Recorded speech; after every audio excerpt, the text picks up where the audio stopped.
Hi, I'm Belina. Welcome to my channel, or welcome back. And either way, I'm very happy to have you. And I'm afraid I'm a mess. Forgive the way I look. Busy day today. Actually, family obligations. And I had to come home and take a nap. And I slept later than I meant to. But anyway, I'm so glad to have you. Whether you're returning or you're new, I'm so happy to have you. And I am doing my series now until the 31st. That I call Belina's 31 Days of Spectacular Scares. So it it crossed my mind that one thing that we've talked about a lot of things, but a lot and we talked a lot about like cursed objects. And the one thing we hadn't talked about was demonic or haunted dolls. And well, what I was thinking about, I came upon a book. I didn't. It was in my Audible library, and I had started, but I hadn't got very far in it. But it's by the guy that we've had other books by that I said I would like to have more. John Harker. It's called Demonic Dolls, and it tells about different dolls. Some of them more well known than others. And now this one I hadn't heard. If I've heard about it, I forgot. So I mean, I know you have the popular ones. Some I'd prefer not to do on because some are very sensitive, and yes, I take that seriously. There's a spirit there, and I don't want to mess with it. But anyway, maybe that's silly, but that is me. But now Annabelle, a lot's been done on her. I figure most of you know the story, but if you don't, if you request it, I'll tell you the story on her. I've got that one down pat.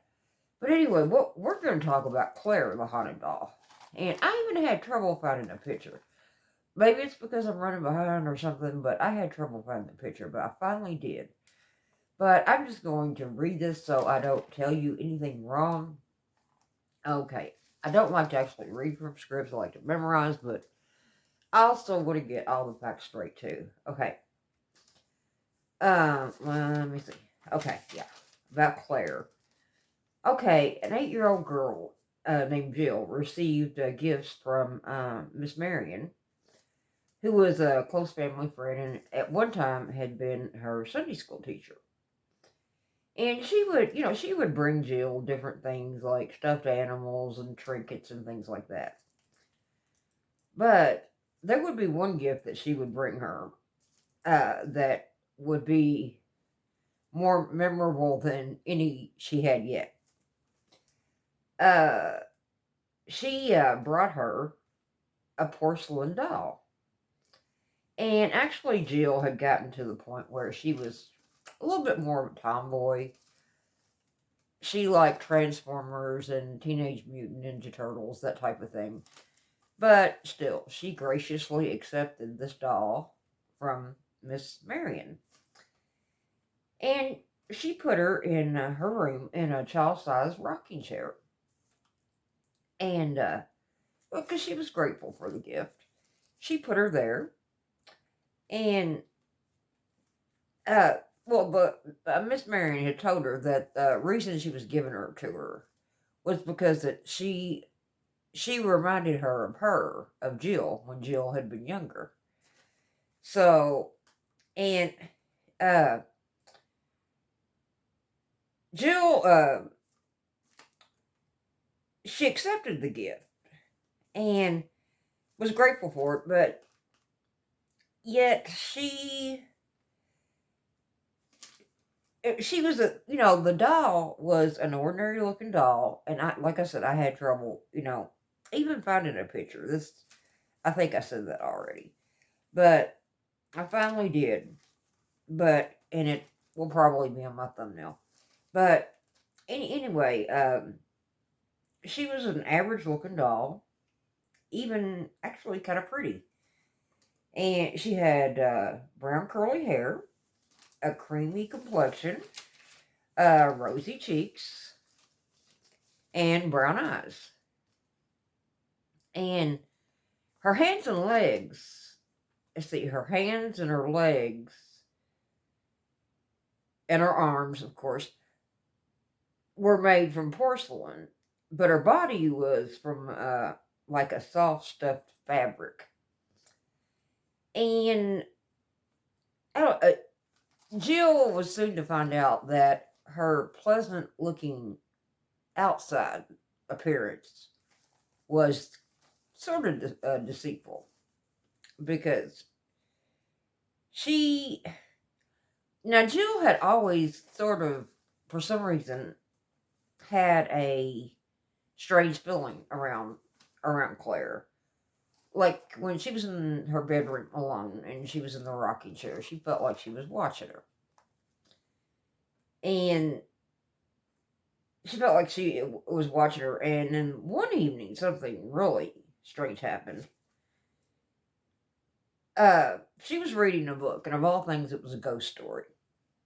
And suddenly, like what you got, like a music box that was a carousel horse, started playing on its own. And now this was not just a vibration, where you hear like one note or two or something like that. I've had music boxes. I know what they're talking about. It wasn't that. It played all the way through, and the horse went up and down on it. And, you would think that a child would go screaming to their parents and on this, but no, she didn't do this, because she had actually said she had seen scarier.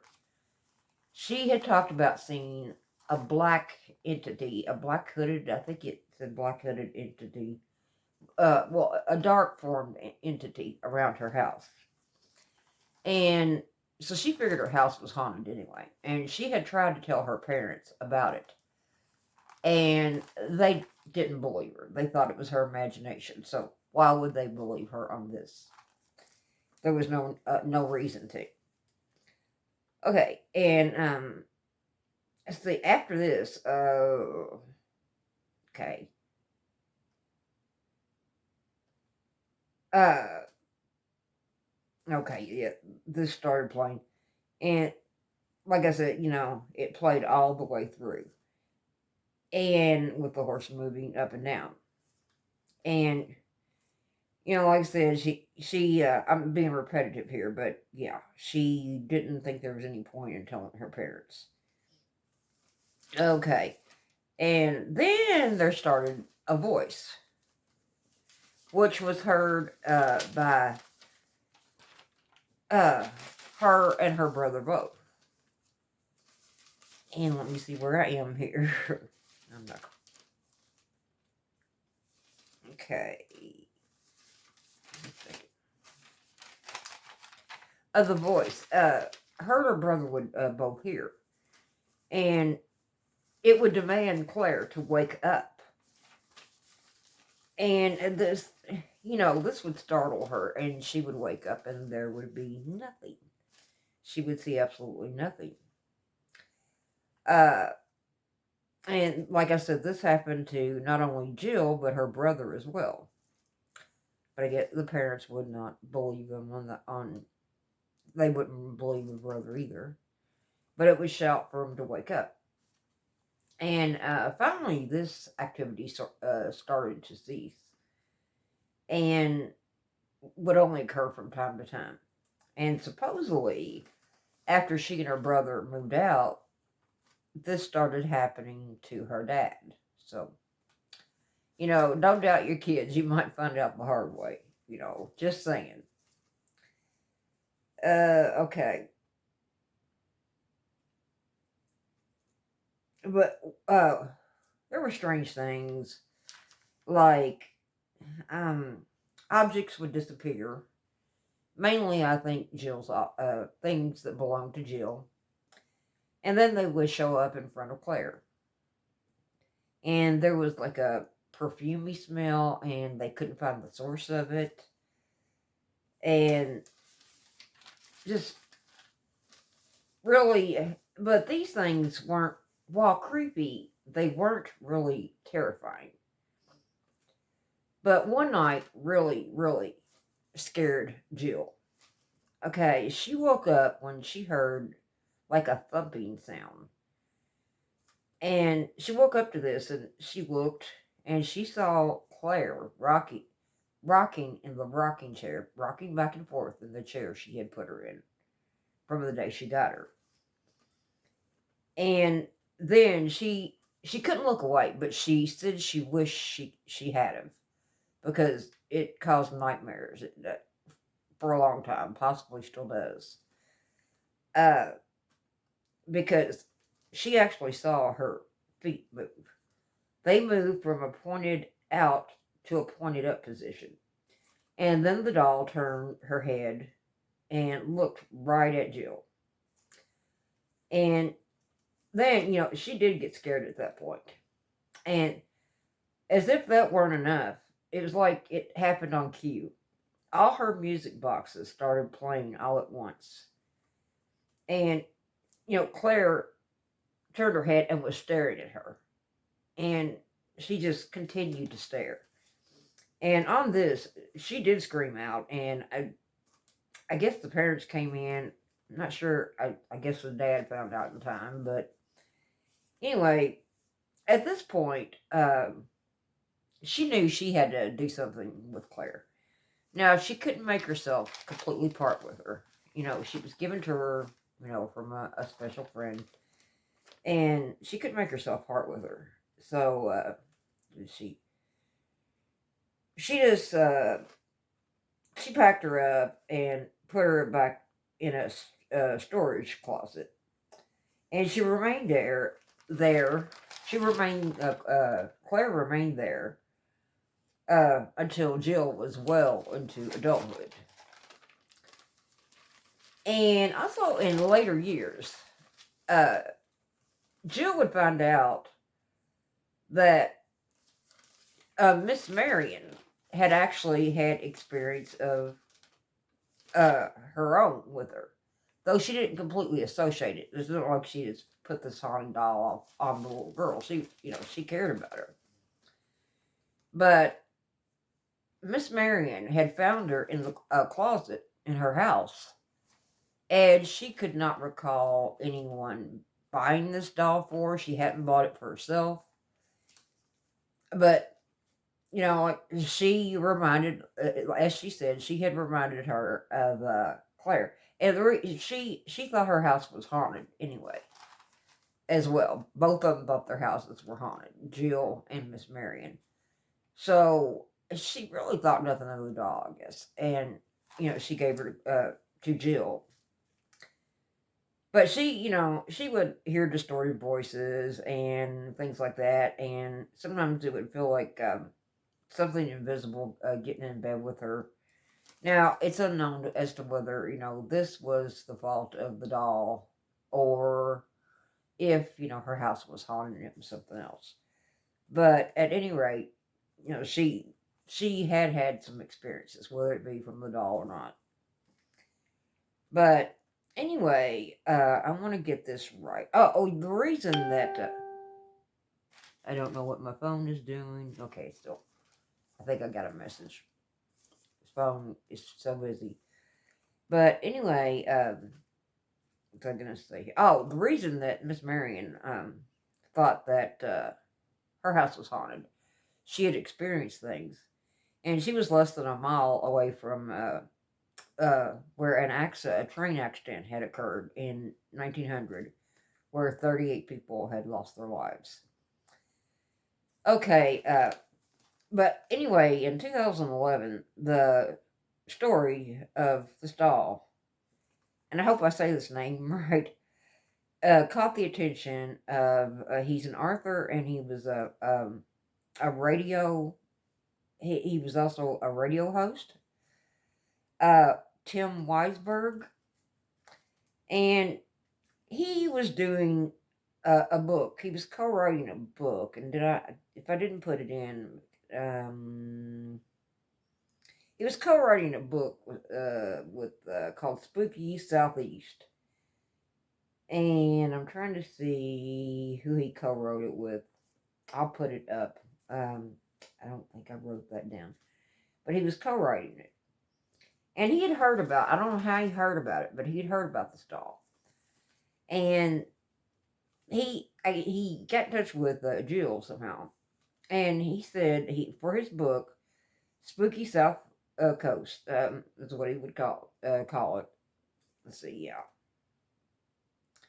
Spooky South Coast. Okay, uh, and there's more to that title. I'll put that up too. I don't mean to rush tonight. I just hope I get this up before midnight, but I probably won't. But anyway, he wanted to like experiment with the doll because it was on haunted objects and haunted things. It was on the supernatural, the book he was writing. But anyway, she agreed. Jill agreed, and she sent to him by UPS. And when he first took her out of the package, his EMS, EMS, EMF, uh, electric magnetic fields, that the needle on that spiked at first, but then just went back down. And he tried EVP as well on it, and he got nothing there. However, he did hear in his office what sounded like the voice of a male and a female talking. And when he went to check it out, they stopped, of course. And anyway, he went haunted objects. Let's see. Let's see.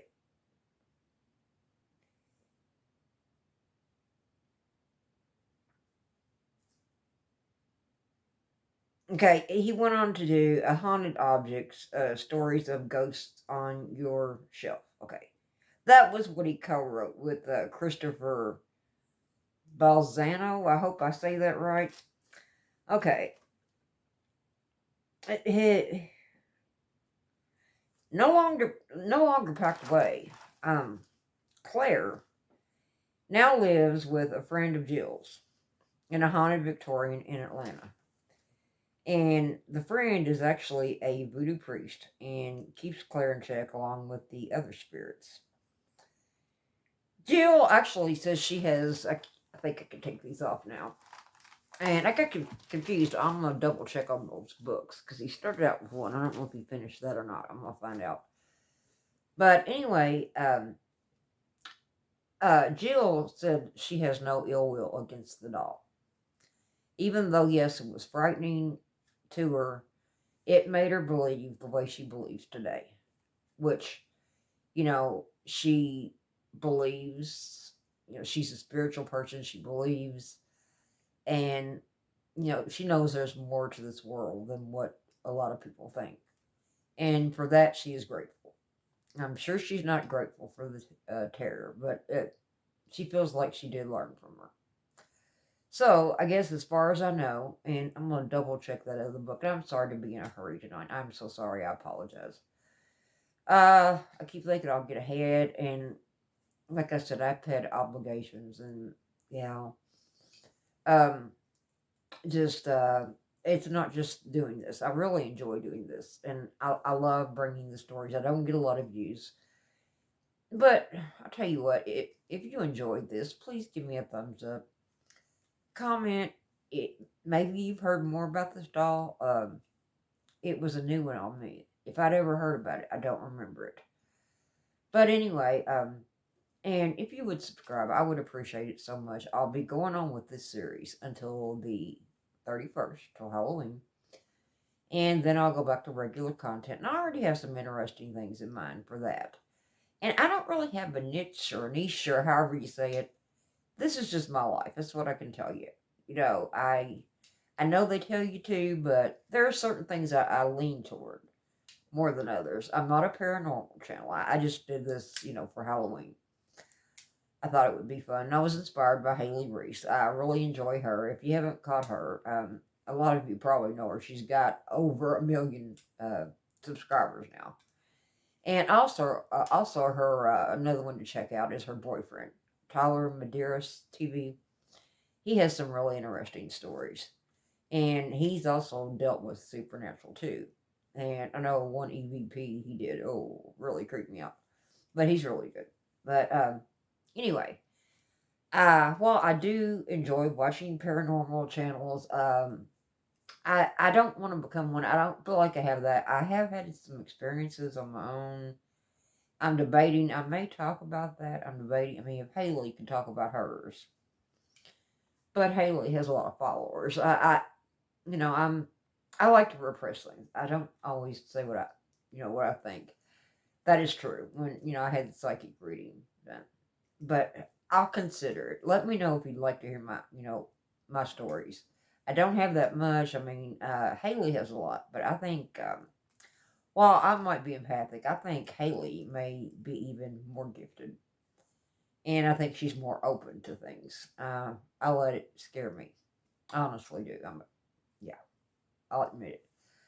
But anyway, I'll continue to regular content, in November. And I'm going to go. I want to get this uploaded. And I'm going to go. And I said that already. And I'm so sorry I'm such a mess tonight. Forgive me. But like I said, if you would, give me that thumbs up and comment. And if you would subscribe, that would just mean so much to me. And thank you so much for watching. And I'm going to go and try to get this uploaded and see if I can make it before midnight. Probably not, but anyway, this is my video for this particular day. Because I am doing it at the time of, I can't actually see the time right now, but it's not even 11 o'clock yet. But it may go up. Editing takes some time, and there I got another message. Oh well. But anyway, thank you so much for watching, and I'm going to go, and I'm going to double check some things on this. And if there's something I said wrong, I will correct it. And thank you so much for watching. I appreciate it. And I'm going to go, and whatever it is for you, whether this finds you day or night, whatever, I hope you're having a great one. I hope you're having a great October. And I will talk to you tomorrow, hopefully earlier. So have a great one. Bye.